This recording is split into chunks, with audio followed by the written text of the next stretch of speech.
We're struggling to get going today. All right, love that song. Thank you so much, Steve. We'll have more music from Steve shortly. We have a couple birthdays this week, June 14th, which is today. Happy birthday, Van Gabriel. So sometimes Van watches online. Wonderful. And then June 17th is Tara McNaughton. So if you see Van or Tara, tell them hi, happy birthday. We want to take care of each other. As you know, Oasis is one of our core beliefs is human hands solve human problems. As a part of how it happens, Part of how we make this happen is through our care response team. So let us know, A, if you would like to join us, or B, if you're going through A or B? Okay, sometimes I say one and then B, and that's not how that works. If you're going through a challenging time and you need some assistance, please let us know. Our care response team is there for you. If you've got things like retirements, weddings, births, deaths in the family, illnesses, hospitalizations, anyone in our leadership can kind of get you pointed in the right direction. Let us know so that we can reach out and help you. This is a super fun way to show your support to someone who might just need a little pick-me-up. Sarah Geelan is one of our coordinators for the Someone at KC Oasis Loves You signs. And there are several of these little hearts. And so what we do, you have to have their address and their name. And if you're willing to give a small donation to Oasis, we will just happily attack their lawn or their home or wherever they live with these great signs and just remind them that they are loved. Cool. Yeah, thank you. If you notice, the lights in the foyer are all the same now. Thank you to Noah Radford. So we had lots of mismatching bulbs. Some were warm, some were bright, some worked, some maybe not so much. I notice this often because we have to adjust the lights for our dancing stuff. And they are now all the same. Woo! Yes. So thank you so much to Noah he did all the installation, I assume, yes, himself, with a very tall ladder. That makes me super nervous. So I'm glad Noah was willing to do it because I do not like tall ladders. But these will last for 45 years, and they're LEDs, so they save a whole lot of money on electricity. So again, thank you, Noah. We appreciate you. If you haven't already been, we are still doing our Summer Swing series on Tuesdays from June 2nd all the way through July 14th. So even if you're brand new to swing dancing, come and join the Swingsters on Tuesdays, 6:30 to 7:30, and we will teach you how to boogie down. And did someone say game night? Jason, I love this graphic. This is like one of my favorite childhood movies of all time. This is... Dumb and Dumber, yes. So this coming Thursday, June 18th from 7 to 9 here at Oasis Community Center, we're going to have game night. Bring a game, play a game, sit around and eat snacks, whatever sounds fun. Sometimes I just sit around and talk to people. And we have Shakespeare at the Park. So we have some coordinators. We're going to get Shakespeare at the Park going for Macbeth. So if you haven't heard the Macbeth story in a while, please come join us. Or if you have, yesterday, who knows. Friday, June 18th, 4600 Oak Street in Southmoreland Park, KCMO.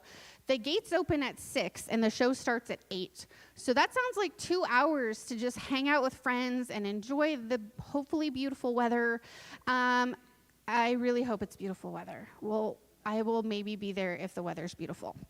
But this is a super fun story? I don't know. Fun is the right description. Shakespeare might have thought it was fun to write. I wasn't there. Entry, I love this. Jason made this for me. Entry requireth no coin, although thy generous donations would be most graciously received. So basically, come waiting for a good time, and if you want to throw some money at the organization, they would appreciate it. Okie doke. Next book club book is going to be We Are All Completely Besides Ourselves. That's an intriguing title for sure. So if you're interested, all you have to know how to do is read a book or listen to a book and talk to people. Those are really it for this book club. So join us on July 5th will be when book club meets to talk about this one. And we were talking about our projector project. So if you guys are QR code people, please help bring our vision to life. So if you see, we have beautiful wall, but if we have a projector and screen, thank you, it just looks better.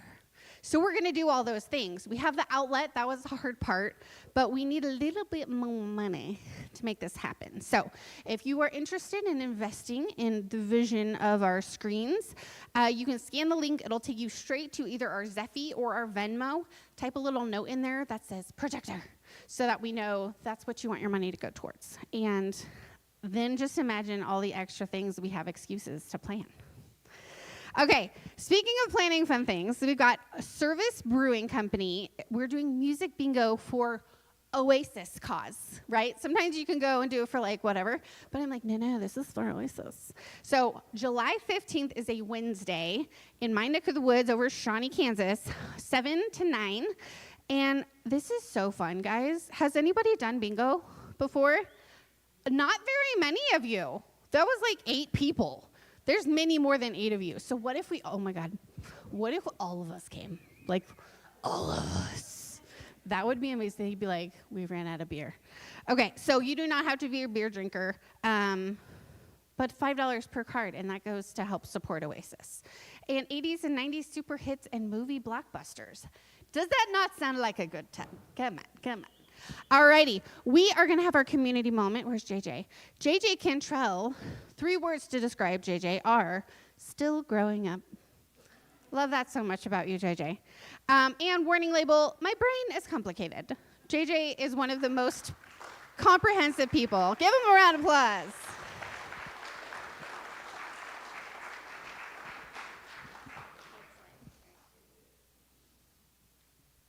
Thank you for removing that slide.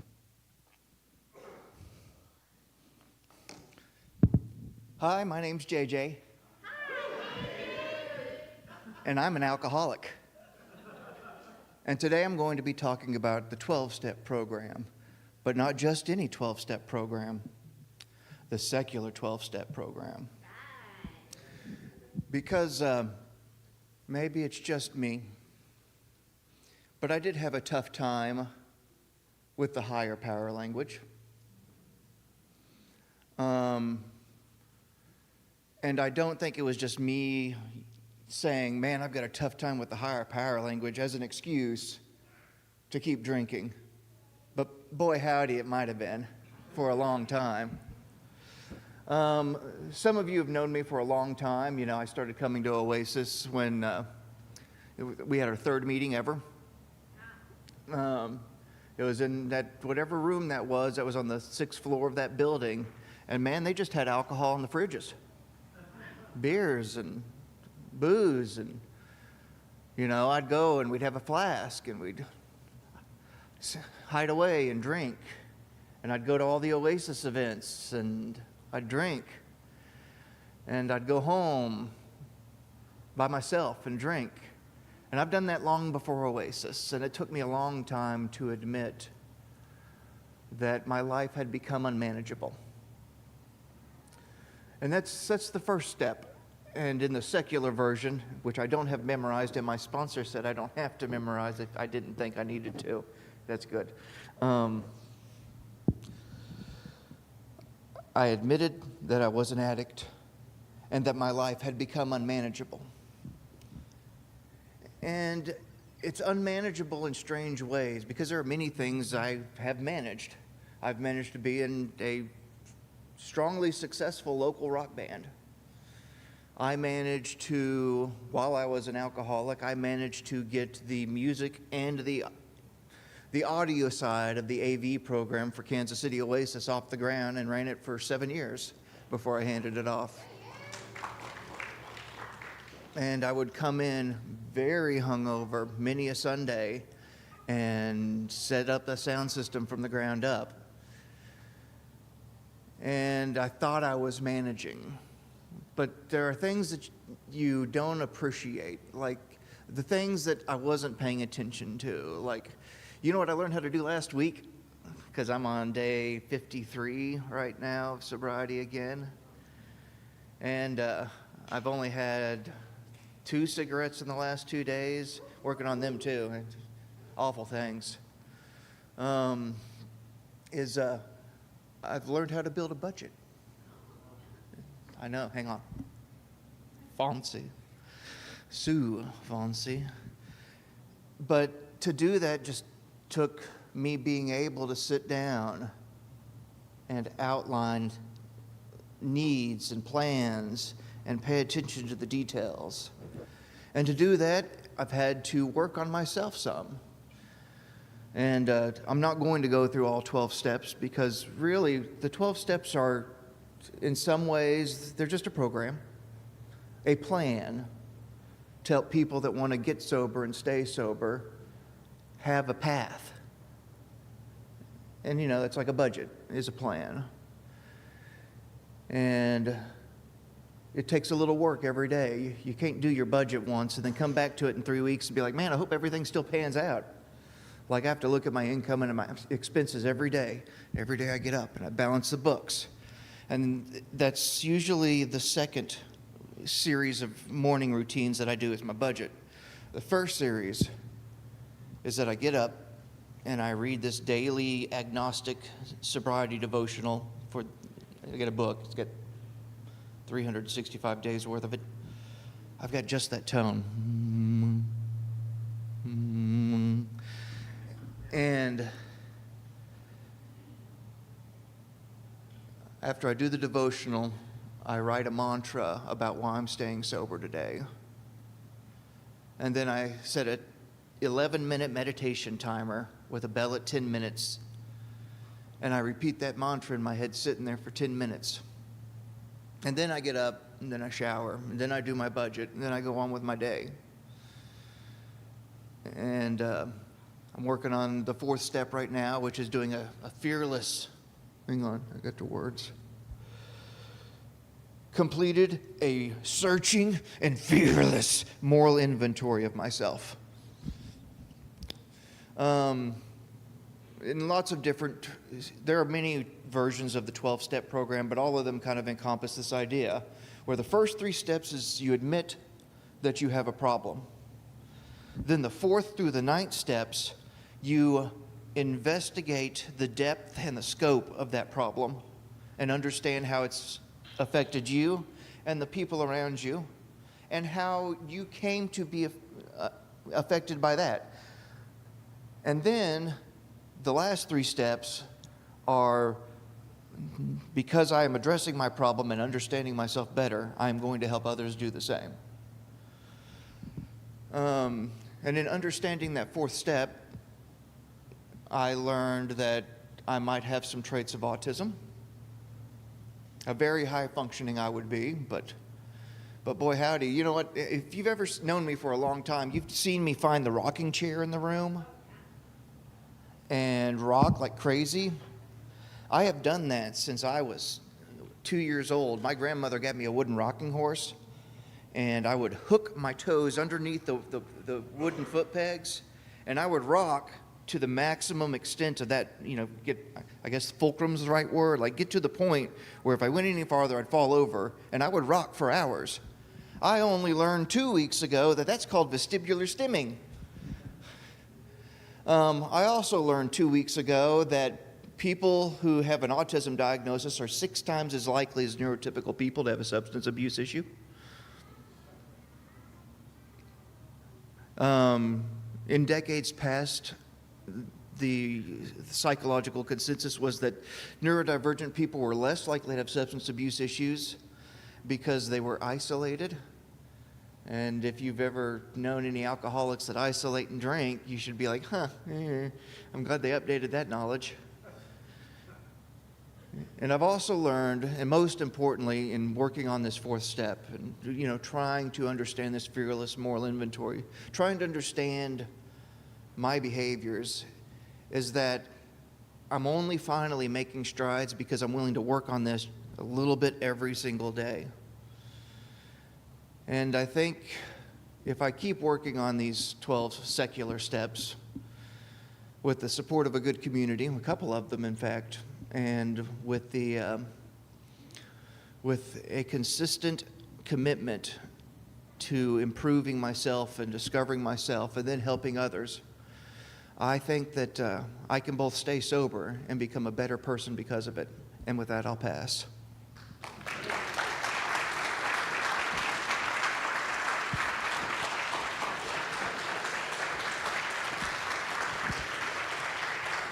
Wonderful story. JJ, thank you so much. Like many of you, I've known JJ for years and years, almost 11 years now. I remember helping JJ set up the AV stuff because I'm like, I don't know what to do, but show me a thing. And you were very functional, even just hungover, apparently. I never noticed.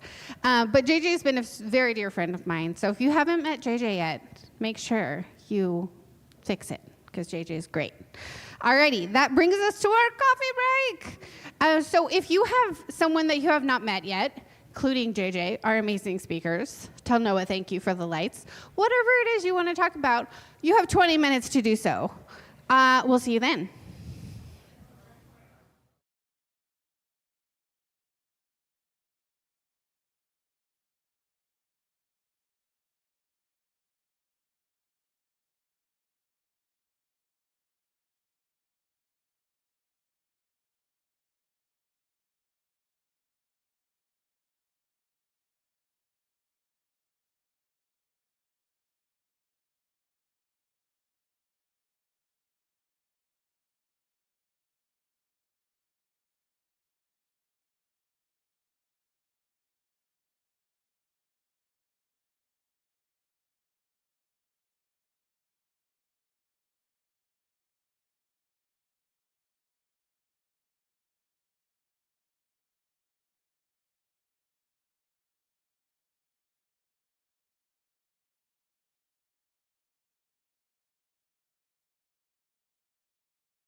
Welcome back from coffee break. Look at you all in your chairs. I'm going to talk at you more often. All right. Did everybody get to talk to somebody at the coffee break? Yeah. Look, you all smiles. I love that. All righty. We are going to welcome back Mr. Steve Morton for some more music.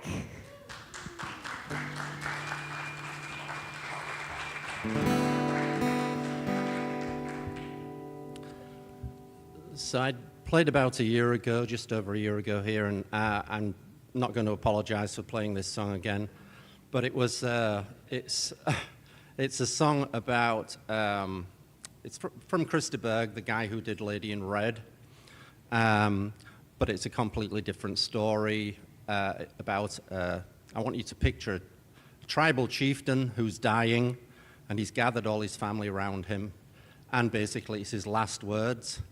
And it's kind of poignant to me because it was one of the songs that my mum, she passed away about 2 months ago, and had to go to England this last month to sort out her affairs. It was one of the songs she said she wanted playing at her celebration for life, and it's called Spirit.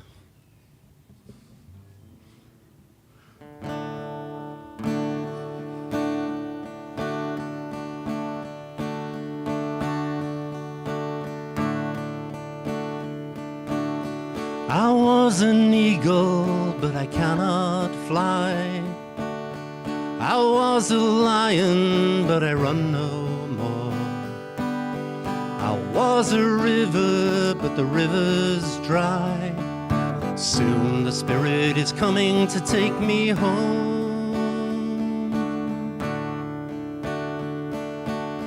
I've seen the sunrise in 1,000 ways. I've seen the wonder of a summer storm. I've seen a mountain when it touched the sky. Soon the Spirit is coming to take me home. What happened? Here we go.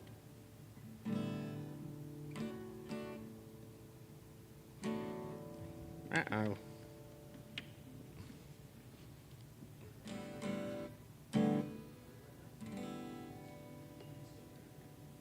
You can still hear?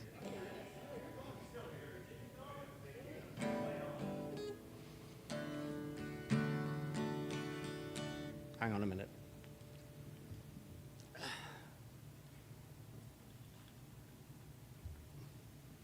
see if I've got my other... No, I haven't. Okay. Let's try that again. Soon, soon the Spirit is coming to take me home. Do not cry for me, I'm in the wind. Do not cry for me, I'm with the rain. Do not cry for me, I'm in the stars. Soon the Spirit is coming to take me home.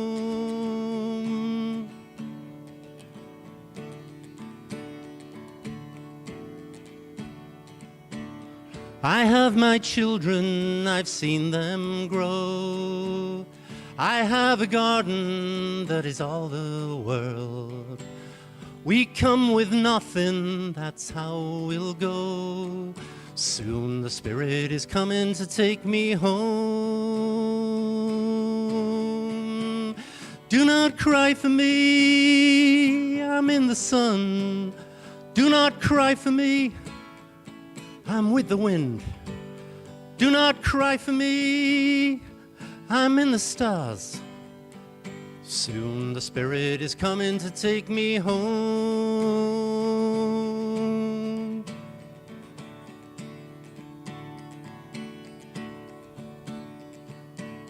Hey mama, mama, mama, way. Hey mama, mama, mama, way. Hey mama, mama, mama, way. Hey mama, mama, mama, way. Ooh, ooh, ooh.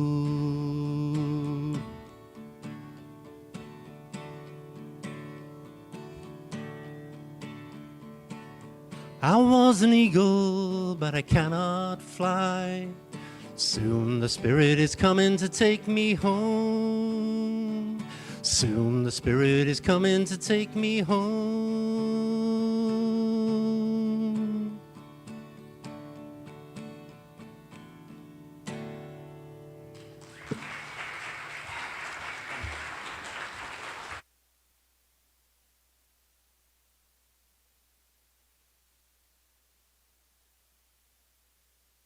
That was blah, blah, blah technology from Jason. Amazing job, Steve. Thank you so much.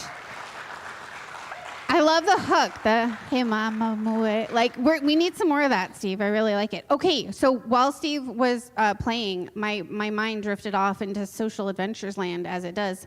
We need to plan an event for all of us to go to Unity Village on one of our, is it Thursdays, I said?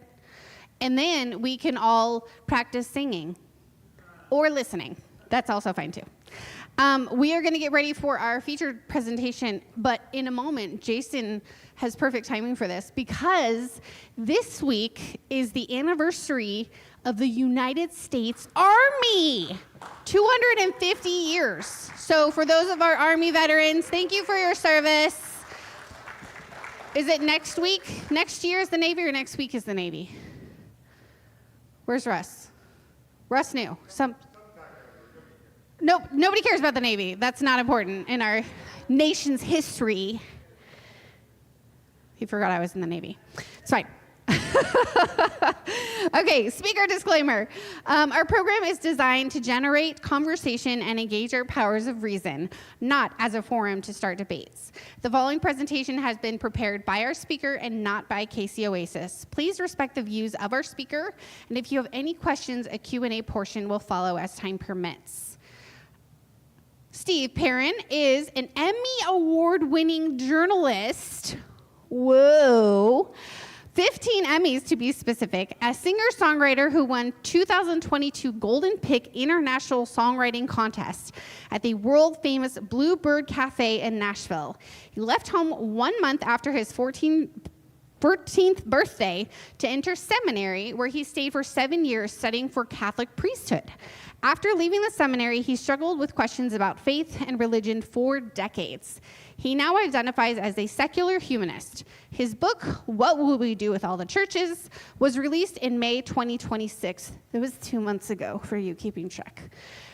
It is a memoir relating to his personal spiritual evolution and part journalistic analysis, commentary on the historical decline in belief and religious affiliation in the United States, all built around 13 of his original songs. Please welcome the one and only Steve Perron.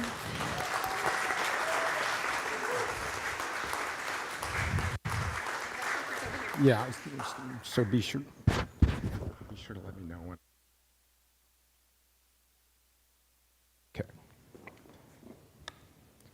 Check. You got me? Good. Thank you so much. It's cool to be here. And Steve, I want to commend you for working through the glitch right there. I can tell you as somebody who's been gigging out for 50 years, it really sucks when that kind of stuff happens, and you handled it really well, so thank you.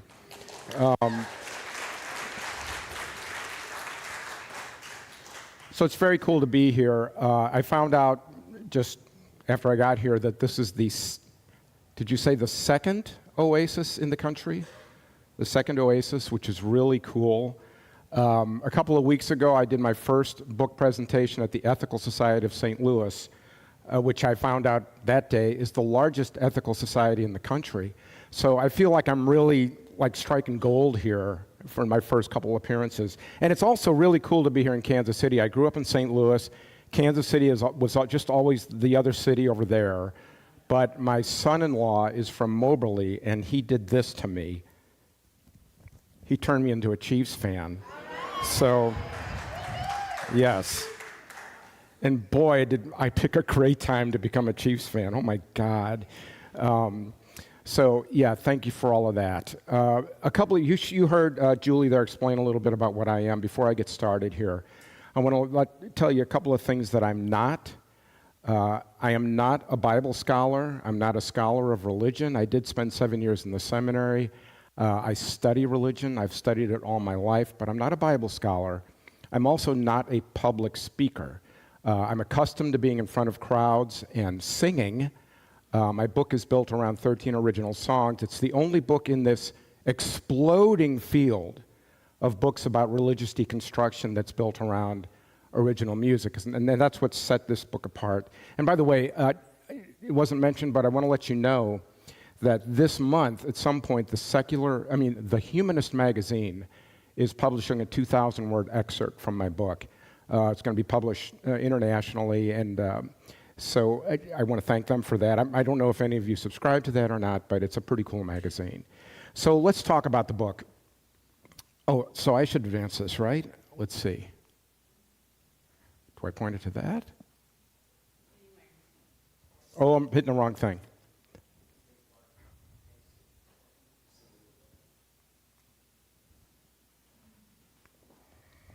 Right here, right? Yeah, the little arrow. Yeah. Sometimes if it doesn't like you, it doesn't like all of us. Jason broke it. Oh, here it is, Okay, right try here. it again. There we go. God, it took 3 of us to do that.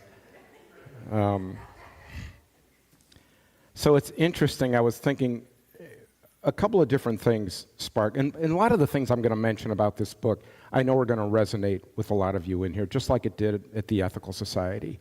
But I think there's some details in the book that you might not be familiar with.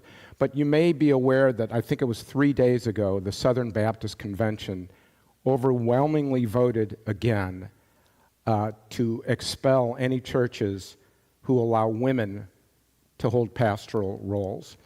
When they did that 3 years ago, and they kicked out, what's his name? The pastor at the Saddleback Church, Rick Warren, they kicked out his church because he was allowing women in leadership roles. That's one of the 2 or 3 things that prompted me to go ahead and attempt to write this book. But the specific thing that did it was, I'll show you right here. Oh, the other thing I forgot to mention is, if you haven't noticed, I'm also old. I will be 71 in July. And this is me in the seminary, 1973, 18 years old, Santa Barbara, California. Our novitiate, the seminary was up above, it was in the mountains. It was an unbelievable year. And I write about it in detail in my book. It was still the summer of love, let me tell you, 1973. Here's a closer look at it. I like to put that up there because of all the hair. I like to look at that picture. So I'm also an avid cyclist, have been all my life. When I was 22, I rode from St. Louis to Canada and back. The next summer, I rode to Detroit.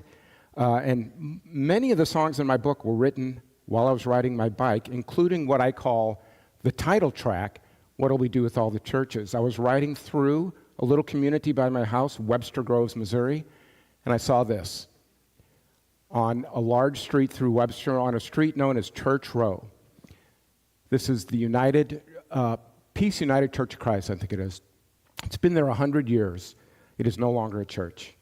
It's for sale, and they have not sold it. I had to go back and take another look at that. I'm riding a little further down the street, maybe a half mile away, I see this. That is a 100-year-old congregation. And that church had been there 50 years. I turn around on my ride, I come back through Webster, go a little further down. About a quarter mile from the first church, I see that. Bang, 1, 2, 3. And I thought to myself, what do we do with all the churches? I was aware, I had some idea that,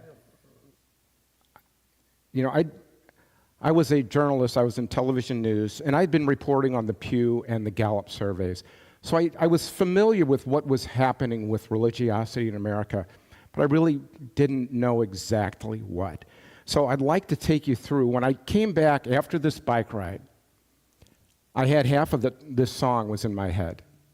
But I went to the computer and I did some research, and sure enough, all 3 of these, especially the first 2, this one here was a tiny little neighborhood Lutheran church. relatively speaking, somewhat insignificant. The other two were very, very large congregations. And a local paper did an article on it, and they just said, we just don't have the people to support the upkeep of these buildings. And this one on the left had a huge school. A lot of churches that are still doing well have schools. If they don't have schools, they're in trouble.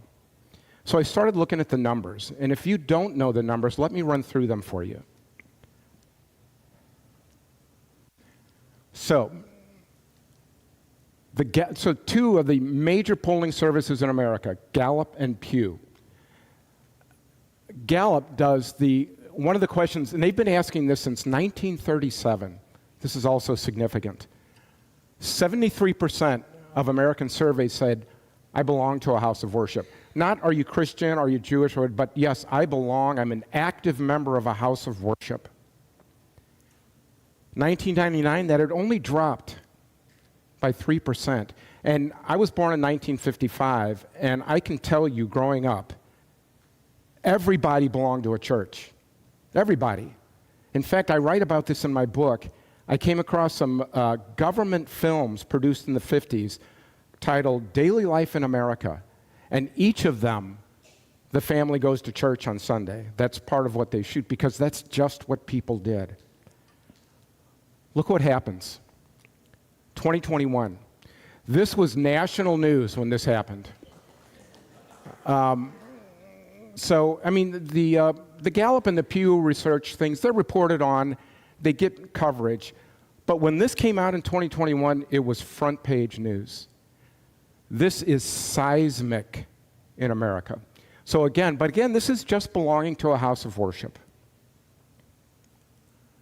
Let's go to Pew. Pew asked a different question. How many of you are atheist, agnostic, or none? And I don't have to explain to you what a none is, correct? You all know what a none is. 2009, 17%, still a pretty big number. 2025, it jumps to, it's not 29%, it's now, the figure you most often hear today is 33%. I wouldn't be surprised if it's 35 at this point. Again, I can see this right there. I don't have to keep doing this. That's cool. I'm not a public speaker, remember? So I started wondering, why did this happen? And in my book, I have a portion of my book where it says, Steve figures it out. There's nothing in what I write in the book, there's nothing that's particularly groundbreaking or revelatory, but I've never seen anybody actually put this together like I do here in the book. And it's interesting, I met a woman at NanoCon in Nashville last year, which is also where I met Dan Barker, the co-president of the Freedom from Religion Foundation, and he wrote a really nice foreword for my book. We played together on stage at NanoCon in Nashville, and I'll be there again in August. But there's a woman who's involved with Secular Rising USA, Sidney Davis Jr., formerly of Second City in Chicago, and we talked quite a bit. And she posted something on her Instagram feed just 3 or 4 days ago. She said, hey, Gen Z, I just found out that you're the biggest population in America who are not religiously affiliated. And she goes, tell me why that is and how that happened. And I messaged Sydney, I go, I'll tell you, it's in my damn book, and so let's examine a couple things. So remember, from 37 to 2000, things were still steady. Something happened in 2001, which I think was pivotal to this entire thing. Who wants to shout it out? 9/11 attacks. I can tell you that by 2000, as I write in the book, I was already pretty much out of it, as far as religion. But if I hadn't been, this would have kicked me right out. And I know that for a lot of people, this was like, this can't happen with the God that I know, that I've always been told about and taught about, and And in fact, I was still a producer, of course, at that time.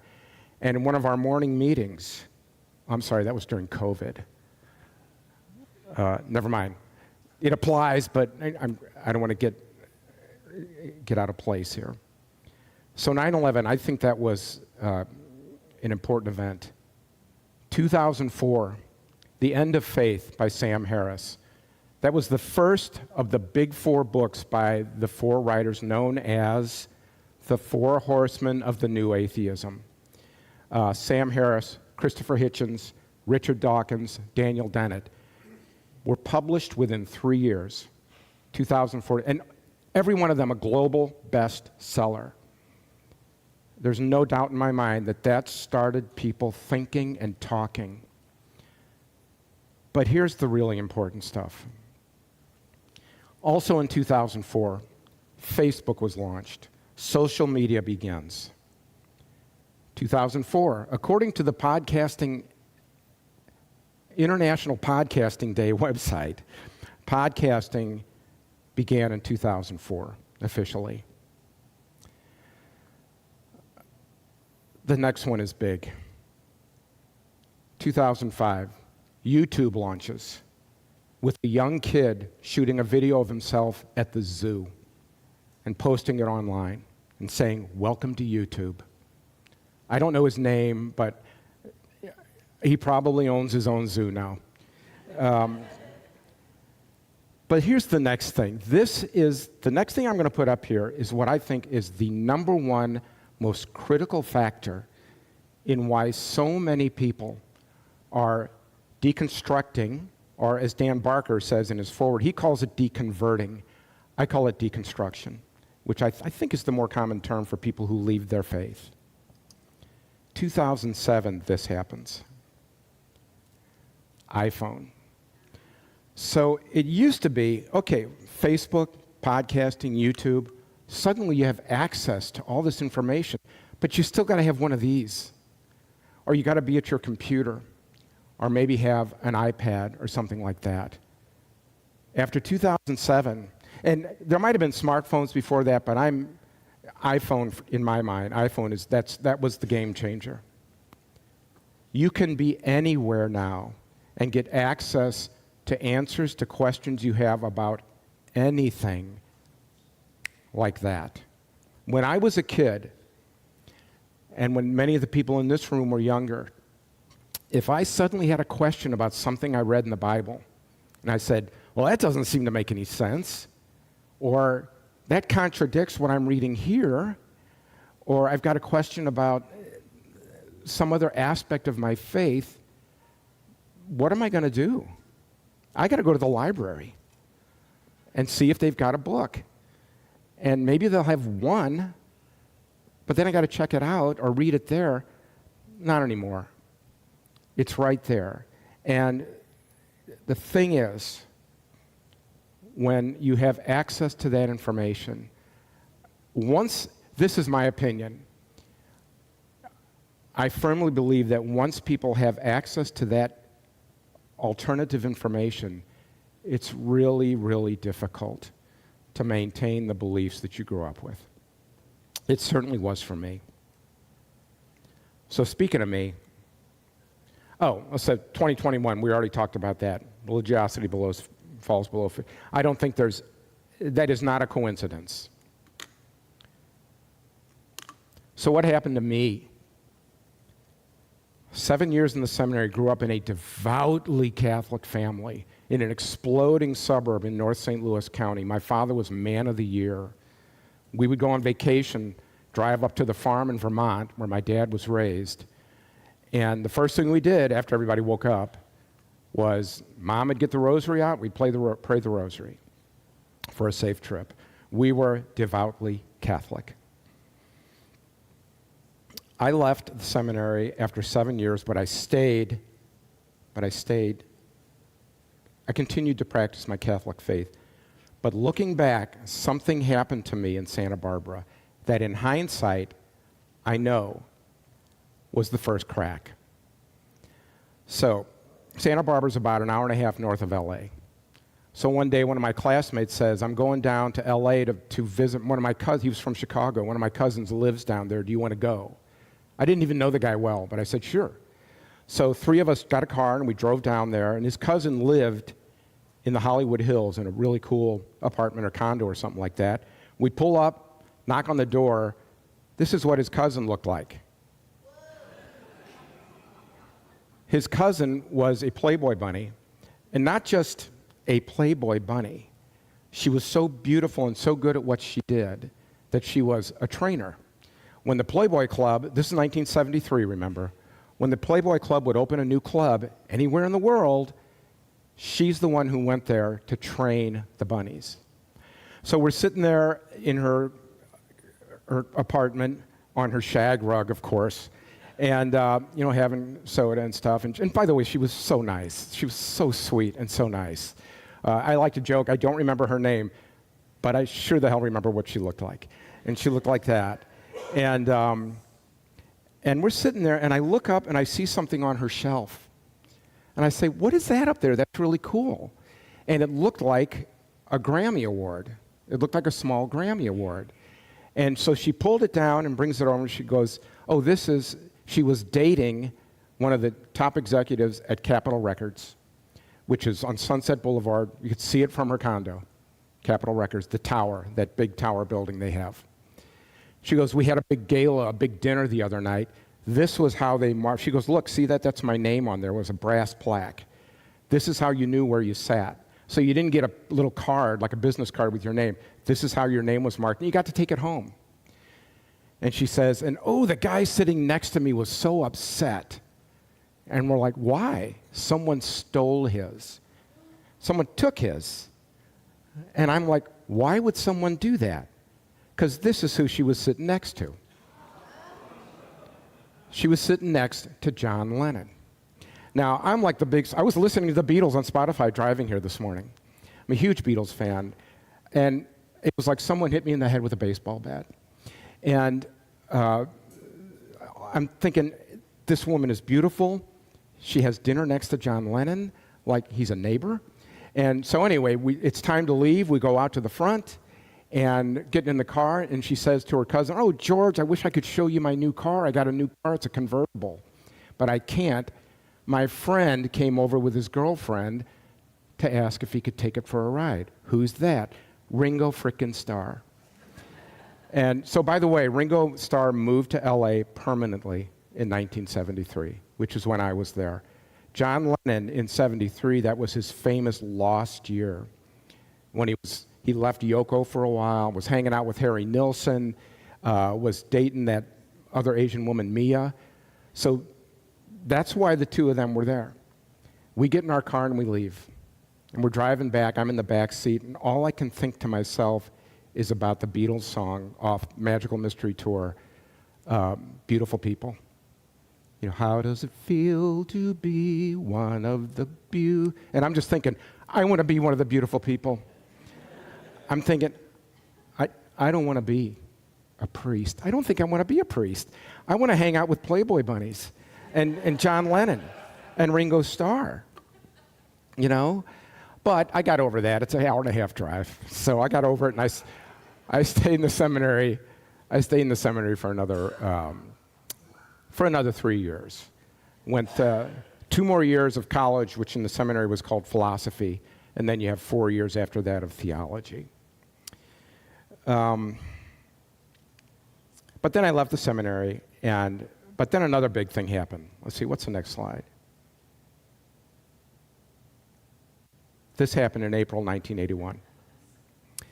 So I married this girl, Debbie. I heard someone mention Unity Village. She wants to go. She was just telling me last week. She goes, I want to go to Unity. And I thought it was down by Springfield, but it's up here, isn't it? Have any of you been there? Is it worth going? Oh, okay. But my wife gets the magazine. Spirituality, is that what it is? Anyway, so I met my wife. We got married. I was still going to Mass every week, and stuff like that. She was raised Catholic, was not into that Catholic stuff anymore. She had a whole completely different idea. She was in a thing that started in Missouri called the School of Metaphysics, and which I just thought was so freaking bizarre. In fact, we broke our engagement off over it briefly. As I say in the book, I came to my senses. And we got married, but, and she basically condescended to just kind of let me do what I do. And we had 2 kids. We raised them, had them baptized, both made their first communion. But slowly her example began, what it did is her example gave me permission to ask questions. It gave me permission to wonder, you know, and my book is all about questions, questions, questions. In fact, one of the first songs I wrote is about her. And one of the closing verses is, "But wait, there's more, she opens the door. A new way to look at the world, spirit unbound, I start to soar." And I honestly believe, I remember I said this at the Ethical Society thing, and there was a murmur through the crowd, and everybody was going, yeah. Had I married one of the other girls that I was interested in, who remained a devout Catholic, I am absolutely certain I'd be going to Mass still every Sunday. My kids would have been confirmed and all that kind of stuff. I probably would have been the man of the year at our parish, but I wouldn't believe a lick of it. And I'm convinced that 70 to 80% of people who go to church every weekend don't believe it, because I just don't know how they can anymore. And I have all kinds of respect for people with their belief. I write about that in my book. Don't mean to offend anyone. I don't want to attack anyone's beliefs. I've been there. So that happened. But here's the big thing. Looking back in hindsight, I realized this was where the foundation was irreparably broken. September of 1981, and I know what you're thinking. Wait a minute, you were married in April. Yes. So, right. And I remember when we found out she was pregnant, we went to tell my parents, and they had already printed the invitations. And we were so excited. And I said, let's just take the invitations, and I'll put a handwritten note on each one. It says, big news, we have to change the date. And my mom and dad go, no. We'll make new invitations. So our first child, Christopher, was born in September 1981. I had just been laid off from my job in Chicago, where I produced a show called American Catholic with Father John Powell, which was syndicated on CBN, the Christian Broadcasting Network, for a year and a half before they canceled it. And like I say in the book, not because it was poorly produced. And that was an experience and a half. It was interesting. It was nothing like the kind of Christian shows you see on the networks today, but we did get a glimpse into how the whole televangelism thing works. We got a glimpse behind the curtain, which I write about in the book. We got to see how the sausage is made, and it ain't pretty. So he's married. I'm home with him and her, and he's a couple weeks old. I'm holding him and thinking 2 thoughts. I remember this like it was yesterday. 2 things hit me. One, this is not just a baby. This is a human being. We've made a human being. Holy crap. That's incredible. And then out of nowhere, I realized my faith professes that he's a sinner, that he's condemned to hell right now, and I'm holding him in my arms. Does that work? Right now. And I also remember seeing his leg go up in my wife's belly and do this, like they do sometimes when it's getting close. And I'm thinking, even then, condemned to hell, if at some point he doesn't say, I accept Jesus Christ as my Lord and Savior, and according to some faiths, get baptized. And I said, no. He is not a sinner. He's not born in sin. There's absolutely nothing wrong with him, at least not like that. There's nothing wrong with him. But just like with the other thing in Santa Barbara, I got over it, and I stayed in the church for a while, but that never left me. It never left me. And, when the Humanist magazine said, we'd like to publish an excerpt from your book, and I sent them 3 or 4 chapters. I said, here, take a look at these.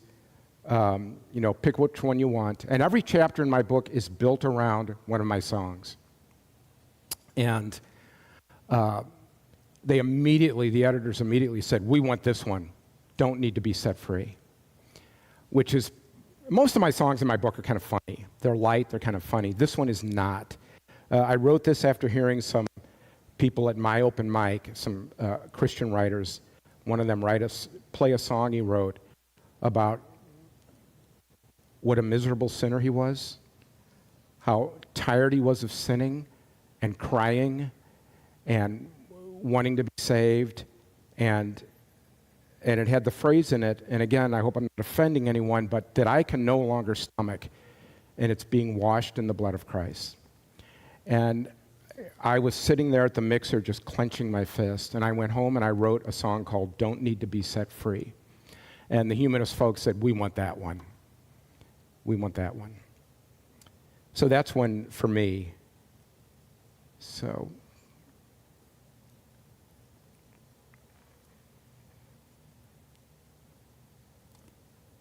what am I then? If I'm no longer a Christian, by the way, I'm getting close to wrap it up here, guys. If I'm no longer a Christian, what am I? I don't know where all of you are at, but most of the people I talk to who've gone through this deconstruction, once they leave, especially if it's later in life, like me, it's like, oh my God, now what? And you go through, okay, maybe I'm a theist. I'm a theist.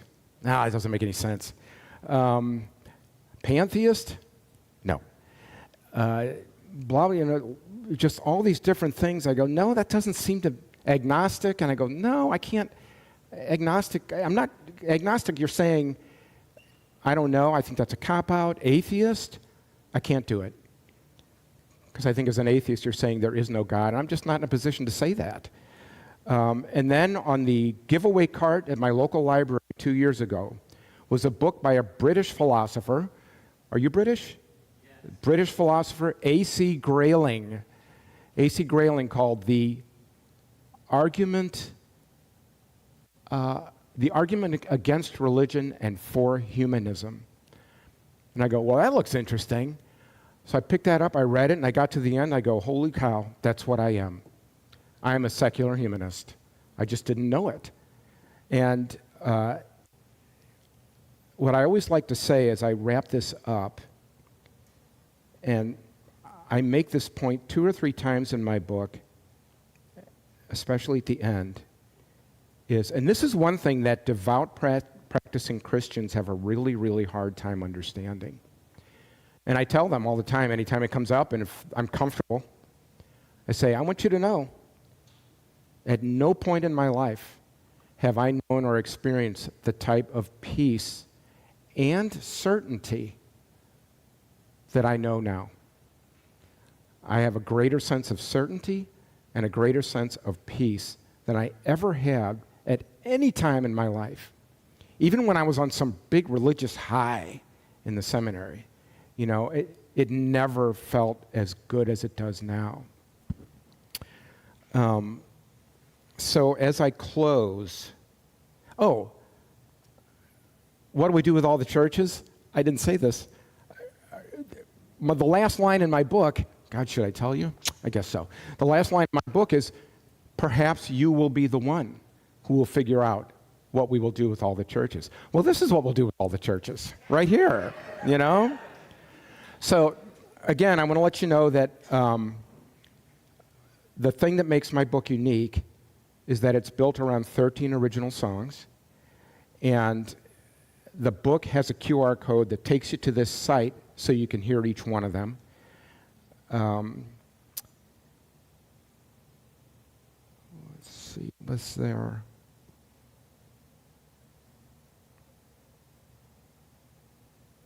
I've got a note here about something I wanted to tell you, but I don't understand it. So,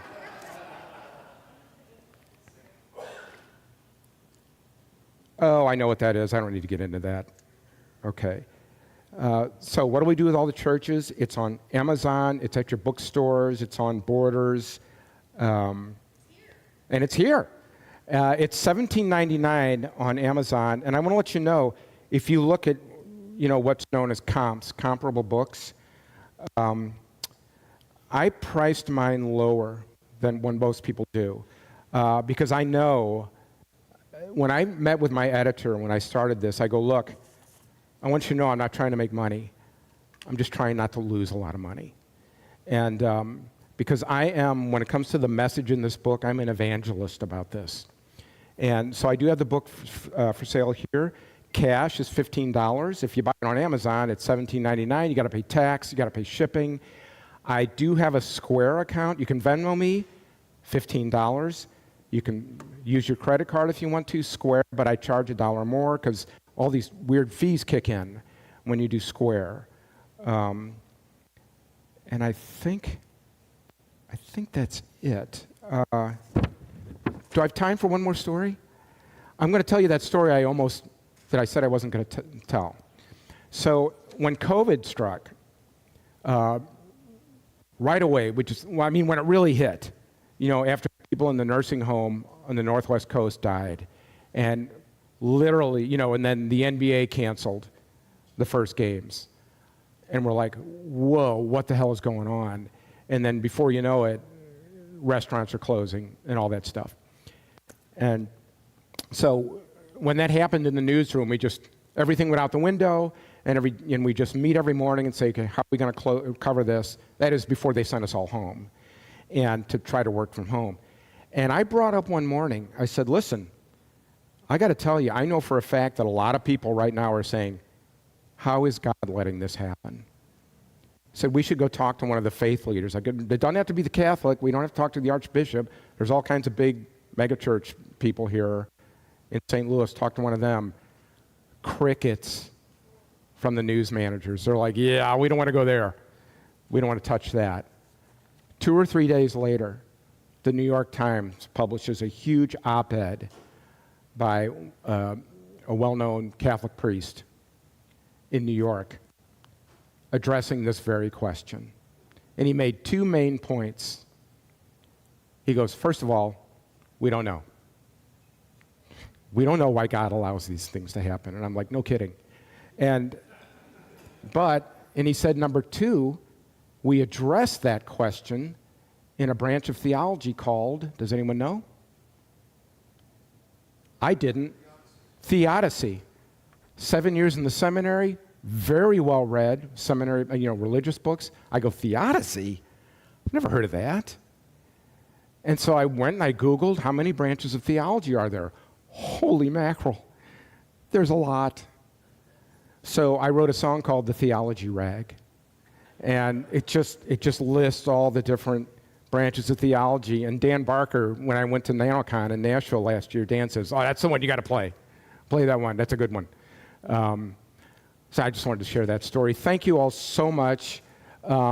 This was really cool. And by the way, I'm driving in here past Kauffman Stadium, Arrowhead. Are the Chiefs really leaving? Are they actually moving? That's so sad. It's really sad. Don't you think? What?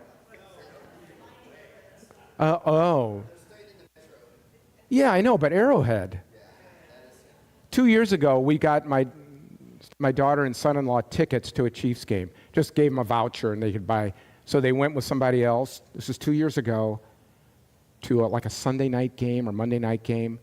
Overtime, dramatic Chiefs wins. I'm just so glad they got to experience that. Thank you all very much. I really appreciate it. Let's give Steve a big round of applause. If you have time for a couple questions. Oh, sure. Yeah. Amazing, amazing talk. I am so glad. Yes, this building used to be a church, and it is no longer. So, questions? Okay. Keep your hand up for a second. I'm coming. I remember my history and how the Protestant Reformation was helped by the development of Gutenberg's Bible. Could social media be doing the same thing with atheism? Absolutely. People make parallels to the printing press and the internet all the time. And moving further ahead, it's generally agreed that AI is going to dwarf the impact of the printing press, the internet, and smartphones. I don't know, Steve, I don't know if you know about this. So I'm a songwriter. Nashville, do you know what a demo is? When someone does, I know JJ Cantrell there probably knows. When you write a song, you make a demo. It used to be you'd either just record it yourself with your guitar, or you'd throw a band together, do a real quick, just a real quick, dirty recording of it. Nobody in Nashville does that anymore. They put it into Suno. I think it's Suno. Is that right? Suno or something like that. All the demos are totally AI. I've got a friend at my open mic who's making it pretty well in Nashville, and he said, "Here's my latest song. Listen." He goes, "Wait till you hear this." He goes, "It's all AI." And I said, "Well, not the vocal." He goes, "Yes, the vocal too, completely AI." It's frightening for a songwriter. It's really frightening. Anyway, yeah, Gutenberg that was very important. Okay, one of our requests was to have you play a song. So I know we don't have time today, but Okay. maybe we could do that down the road. Oh, I'd love to. Yeah. This Okay. is a real easy drive. Okay, we have Yeah. one more question. What was the event in Nashville that you keep referring to? NanoCon. NanoCon is the Nashville Nuns Convention. There's free thinker events that are held throughout North America, annual ones. The NanoCon one is one of the biggest and one of the most popular. It's held at a resort in a park about 45 minutes west of Nashville. It's just a wonderful set. You know, I'm glad you asked about that, because last year when I went to NanoCon, so it's 3 days, 2 nights, and I said to my wife when I left, "Okay, I got 2 nights, but I'm leaving Friday." I said, "I might be back tomorrow," because I don't know what these atheists and humanists are like. I don't know if they're weird or what, but I called her Friday night. I go, "They're perfectly normal. They're all normal. They're just like us. It's really good." And the Ethical Society was the same thing, and in here today, exactly the same thing. Not that I should be surprised, but like I said at NanoCon when I got up and played Theology Rag, I said, "This is my coming out party." Because I've never really talked about this. People know I've been to seminary. I've just never really talked about it. It's difficult when you've grown up like I have to acknowledge publicly. That's a lot of the story in my book is it can be traumatic if this has been your life. And I'll be Catholic until I die, just like I'm French Canadian and I'm German. That ain't ever going to leave. Okay, perfect. Everybody give a big round of applause one more time for Steve. Steve, thank you so much for sharing your story with us. Reminder, books are back here, only $15. One of the things that really struck out to me is when you said, "Well, what am I?" And I had the same thing when I kind of came away from religion, and I thought, well, I'm still a mom. I'm still a wife. I'm still a friend. I'm still a daughter. I'm still silly. It's all those things that you think of define you. It's just -1. So I thought that I really aligned with that. We have one more song coming up from Steve, and we already know he's playing every other week at Unity Village. By the way, tasks while we pass out our music. This is my favorite thing. We're going to have Steve play less. That way we can all enjoy the song before we leave. These little tasks each take probably like 5 minutes. So if we can all take one or more than one, you're allowed to take more than one. This just kind of keeps our community flourishing.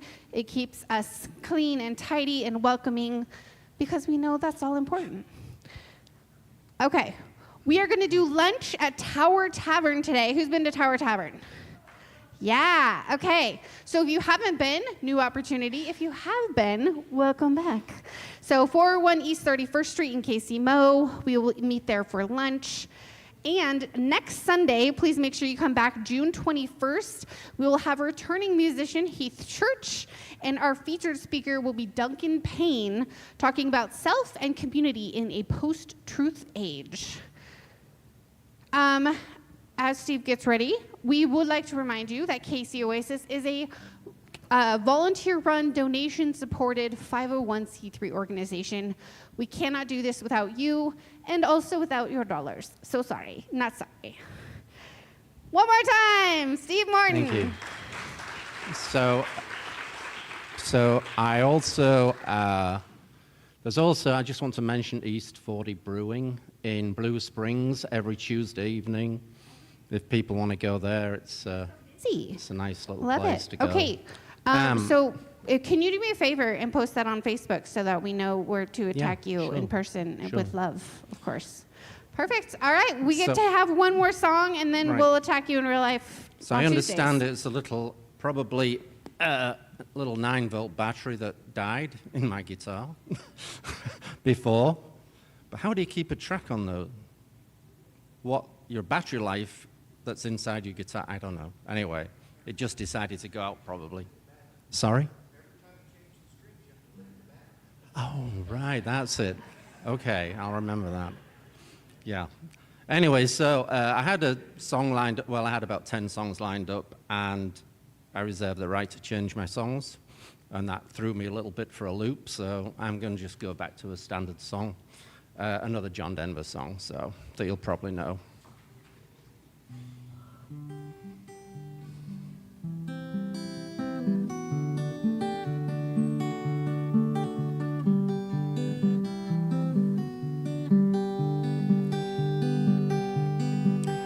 Well, my bags are packed and I'm ready to go. Standing here outside your door. Hate to wake you up to say goodbye.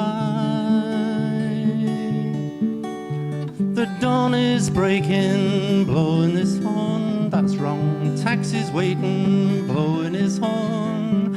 Already I'm so lonesome I could die. So kiss me, smile for me, tell me that you'll wait for me, hold me like you'll never let me go. 'Cause I'm leaving on a jet plane, don't know when I'll be back again.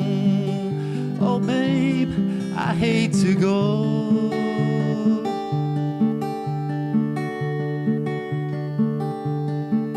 There's so many times I've played around, so many times I've let you down, and I tell you now, they don't mean a thing.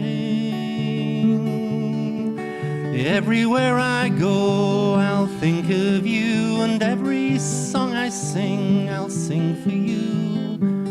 When I come back, I'll bring your wedding ring. So kiss me, smile for me, tell me that you'll wait for me, hold me like you'll never let me go. 'Cause I'm leaving on a jet plane, don't know when I'll be back again. Oh babe, I hate to go.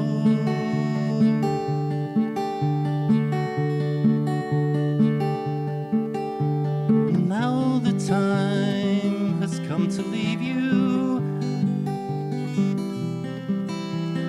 One more kiss and I'll be on my way. Dream about the days to come. I won't have to leave alone. About the time I won't have to say. Kiss me, smile for me, me that you'll wait for me. Hold me like you'll never let me go. 'Cause I'm leaving on a jet plane. Don't know when I'll be back again. Oh, babe, I hate to go. 'Cause I'm leaving on a jet plane. Don't know when I'll be back again. Oh, babe, I hate to go.